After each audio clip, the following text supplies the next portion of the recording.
Perkenalkan, nama saya Feby Wulan Lestari, NIM 2516062954, kelas F16, dan rekan saya.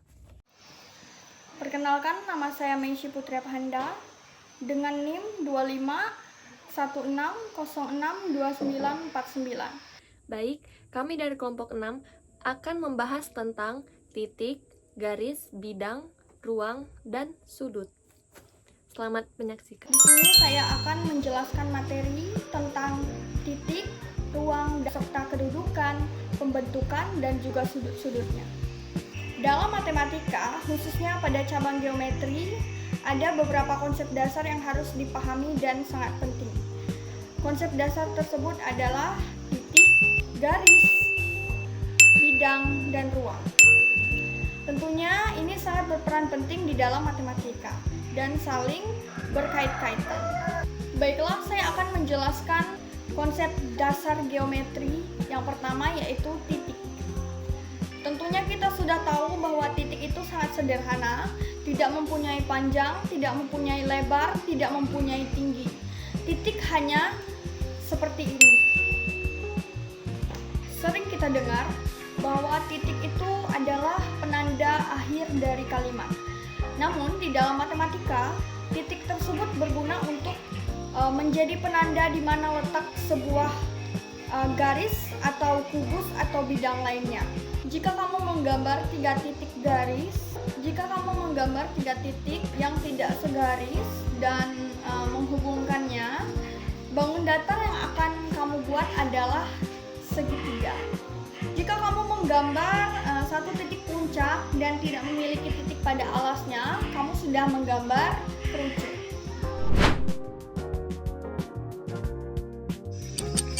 Perhatikan denah kelas. Meja Mei berada 3 langkah ke kanan dan 4 langkah ke atas dari pintu masuk. Jika posisi pintu masuk adalah titik 0,0, maka koordinat meja Mei adalah titik awal pintu masuk bergerak 3 langkah ke kanan, berarti nilai X yang 0 tadi sama dengan 3. Lalu bergerak ke 4 langkah ke atas, berarti nilai Y sama dengan 4. Ini juga sama dengan nilai yang di atas, yang X, dan hasil akhirnya adalah 3,4. Baik, yang kedua adalah cabang geometri dalam matematika, yaitu bidang. Bidang adalah permukaan datar yang memiliki panjang dan lebar, akan tetapi tidak memiliki ketebalan. Contohnya bisa kita ambil dari permukaan meja, lantai, dan papan tulis. Jika kita pikirkan secara benar-benar, ternyata meja itu bukan bidang. Namun jika dilihat dari alas atas meja, itu bisa disebut bidang. Kedudukan bidang menunjukkan hubungan antara satu bidang dan lainnya. Ciri-cirinya begini: 2 bidang sejajar yang saling berpotongan. Jadi tidak ada ketebalan di antara bidang tersebut. Bangun datar yang memiliki 3 sisi dan jumlah ketiga sudutnya 180 derajat adalah segitiga. Penjelasannya, nama bangun segitiga, jumlah sisi 3 sisi, jumlah titik sudut 3 titik sudut, jumlah besar sudut 180 derajat. Penjelasannya, nama bangun segitiga, jumlah sisi 3 sisi, jumlah titik sudut 3 titik sudut, jumlah besar sudut 180 derajat. Penyelesaian, sudut A sama dengan 60 derajat, sudut B 50 derajat, sudut C 70 derajat. Maka 60 derajat ditambah 50 derajat dan ditambah 70 derajat adalah sama dengan 180 derajat. Nah, bangun datar yang memiliki 3 sisi dan jumlah ketiga sudutnya 180 adalah segitiga. Baik, di sini saya akan menjelaskan tentang garis. Garis adalah kumpulan titik-titik yang berderet dan memanjang ke dua arah tanpa batas. Adapun macam-macam garis, yang pertama garis lurus, garis lengkung, garis sejajar, dan yang terakhir garis berpotong.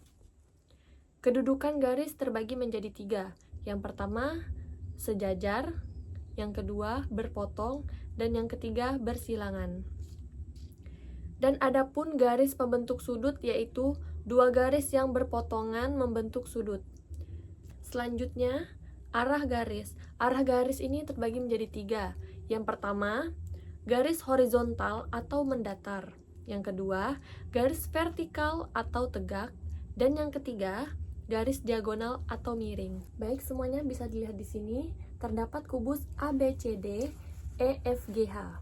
Yang pertama, garis AB sejajar dengan garis CD karena kedudukannya terletak pada bidang yang sejajar dan tidak berpotongan. Selanjutnya, di sini terdapat garis BD dan garis AC merupakan diagonal bidang dari bidang alas kubus ABCD. Kedua garis tersebut berada pada bidang yang sama, yaitu bidang ABCD, saling memotong di satu titik. Oleh karena itu, kedudukan garis tersebut adalah garis berpotong. Dan yang ketiga, garis BD terletak di bidang alas ABCD, sedangkan garis EG terletak di bidang atas EFGH. Garis BD dan garis EG tidak pernah bertemu atau tidak berpotong, dan arahnya tidak sejajar, sehingga keduanya memenuhi syarat garis yaitu bersilangan. Selanjutnya, saya akan menjelaskan tentang ruang. Ruang adalah himpunan semua titik, garis, dan bidang. Contohnya, ruang dalam kubus ABCD, EFGH, memiliki ruang yang dibatasi oleh 6 bidang. Yang pertama, ABCD, yang kedua, EFGH, yang ketiga, ABFE, yang keempat, BCGF, dan yang kelima, CDHG, dan yang terakhir, ADHE. Dan yang kedua, ruang kelas adalah ruang yang memiliki panjang, lebar, dan tinggi. Contoh soal. Tentukan apa saja yang termasuk dalam ruang kubus ABCD EFGH. Jawabannya, di dalam kubus ini ada terdapat titik, garis, dan bidang. Nah, itu termasuk dalam ruang kubus ABCD EFGH. Baik, di sini saya akan menjelaskan contoh soal untuk sudut. Diketahui, sebuah segitiga siku-siku ABC dengan siku-siku di B, jika panjang sisi depan sudut A adalah BC sama dengan 3 cm, dan panjang sisi samping sudut A adalah AB 4 cm, tentukan nilai dari sin A, cos A, dan tan A.